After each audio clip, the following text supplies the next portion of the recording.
Every country on earth at the moment is reforming public education. There are two reasons for it.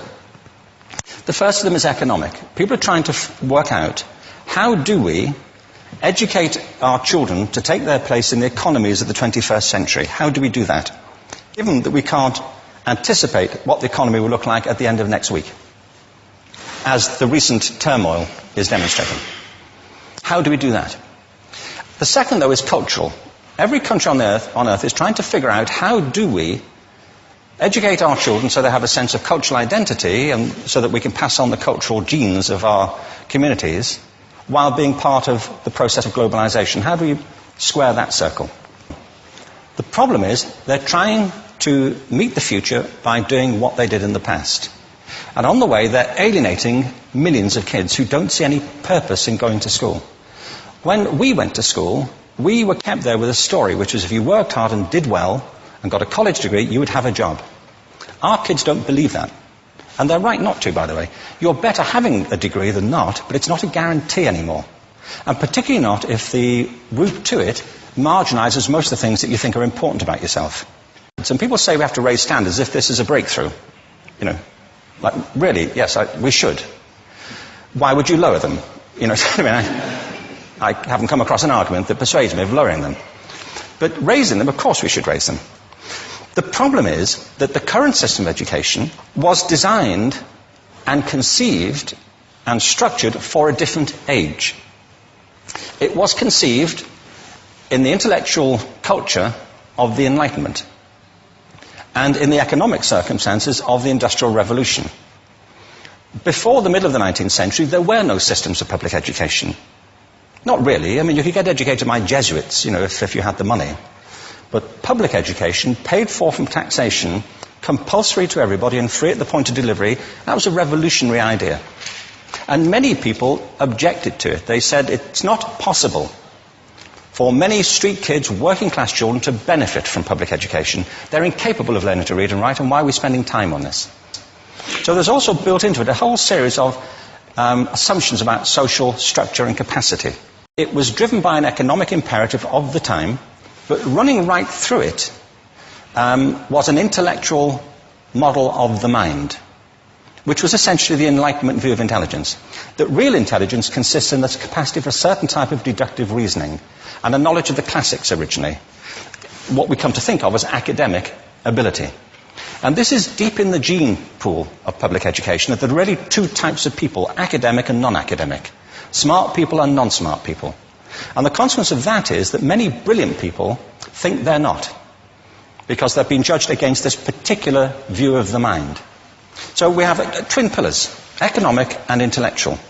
And my view is that this model has caused chaos in many people's lives. It's been great for some. There have been people who have benefited wonderfully from it.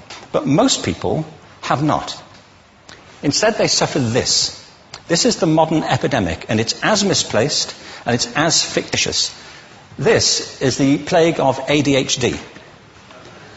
Now, this is a map of the incidence of ADHD in America, or prescriptions for ADHD. Don't mistake me here. I don't mean to say there is no such thing as attention deficit disorder. I'm not qualified to say if there is such a thing. I know that a great majority of psychologists and paediatricians think there is such a thing. But it's still a matter of debate.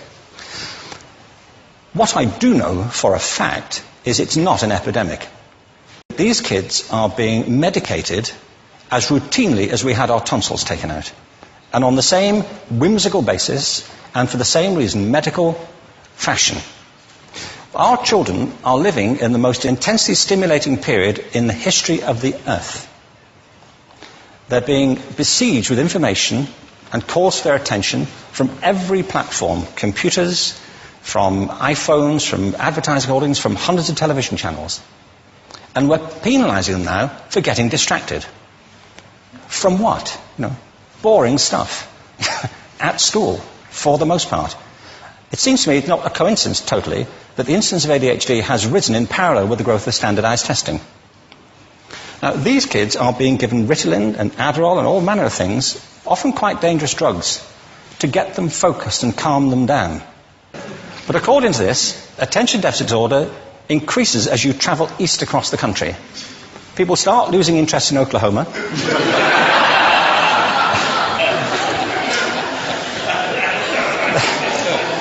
They can hardly think straight in Arkansas. And by the time they get to Washington, they've lost it completely. And there are separate reasons for that, I believe. It's a fictitious epidemic. If you think of it, the arts, and I don't say this exclusively of the arts, I think it's also true of science and of maths, but I say about the arts particularly because they are the victims of this mentality currently, particularly.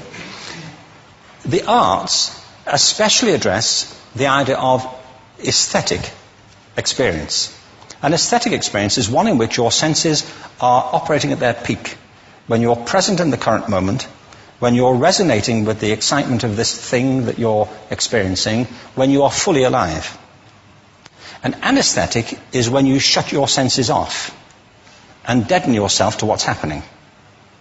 And a lot of these drugs are that. We're getting our children through education by anesthetizing them. And I think we should be doing the exact opposite. We shouldn't be putting them asleep. We should be waking them up to what they have inside of themselves. But the model we have is this. I believe we have a system of education that is modeled on the interests of industrialism and in the image of it. I'll give you a couple of examples. Schools are still pretty much organized on factory lines, so ringing bells, separate facilities, specialized into separate subjects. We still educate children by batches. We put them through the system by age group. Why do we do that? Why is there this assumption that the most important thing kids have in common is how old they are? It's like the most important thing about them is their date of manufacture. You know what I mean? Well, I know kids who are much better than other kids at the same age in different disciplines, or at different times of the day, or better in smaller groups than in large groups, or sometimes they want to be on their own. If you're interested in the model of learning, you don't start from this production line mentality. It's essentially about conformity, and increasingly it's about that as you look at the growth of standardized testing and standardized curricula. And it's about standardization. I believe we've got to go in the exact opposite direction. That's what I mean about changing the paradigm. There was a great study done recently of divergent thinking. Published a couple of years ago. Divergent thinking isn't the same thing as creativity. I define creativity as the process of having original ideas that have value. Divergent thinking isn't a synonym, but it's an essential capacity for creativity. It's the ability to see lots of possible answers to a question, lots of possible ways of interpreting a question, to think what Edward de Bono would probably call laterally, to think not just in linear or convergent ways, to see multiple answers, not one. So, there are tests for this. One kind of cod example would be, people might be asked to say, how many uses can you think of for a paperclip? One of those routine questions. Most people might come up with 10 or 15. People who are good at this might come up with 200. And they do that by saying, well, could the paperclip be 200 foot tall and be made out of foam rubber? Does it have to be a paperclip as we know it, Jim? Now, there are tests for this, and they gave them to 1,500 people. This is in a book called Breakpoint and Beyond. And on the protocol of the test, if you scored above a certain level, you'd be considered to be a genius at divergent thinking. Okay? So my question to you is, what percentage of the people tested, of the 1,500, scored at genius level for divergent thinking? Now, you need to know one more thing about them. These were kindergarten children. So what do you think? What percentage at genius level? 80. 80, okay. 98%. Now, the thing about this was it was a longitudinal study. So they retested the same children 5 years later, ages of 8 to 10. What do you think? 50? They retested them again 5 years later, ages 13 to 15. You can see a trend here, can't you? Now, this tells an interesting story, because you could have imagined it going the other way, couldn't you? You start off not being very good, but you get better as you get older. But this shows two things. One is we all have this capacity, and two, it mostly deteriorates. Now, a lot of things have happened to these kids as they've grown up. A lot. But one of the most important things that happened to them, I'm convinced, is that by now they've become educated. They've spent 10 years at school being told there's one answer, it's at the back. And don't look. And don't copy, because that's cheating. I mean, outside schools, that's called collaboration, but inside schools. Now, this isn't because teachers want it this way, it's just because it happens that way. It's because it's in the gene pool of education. We have to think differently about human capacity. We have to get over this old conception of academic, non-academic, abstract, theoretical, vocational, and see it for what it is, a myth. Secondly, we have to recognize that most great learning happens in groups, that collaboration is the stuff of growth. If we atomize people and separate them and judge them separately, we form a kind of disjunction between them and their natural learning environment. And thirdly, it's crucially about the culture of our institutions, the habits of the institution and the habitats that they occupy.